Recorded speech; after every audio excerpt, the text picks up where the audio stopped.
For a diprotic acid, the overall dissociation constant K1 equals K1 times K2 equals 1.0 times 10 to the power minus 7 times 1.2 times 10 to the power minus 13 equals 1.2 times 10 to the power minus 20.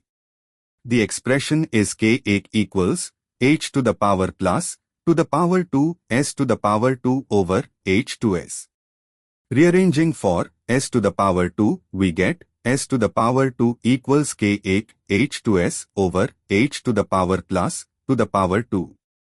Plugging in the values, S to the power 2 equals 1.2 times 10 to the power minus 20 times 0.1 over 0.2 to the power 2 equals 1.2 times 10 to the power minus 21 over 0.04 equals 30 times 10 to the power minus 21 equals 3 times 10 to the power minus 20 m.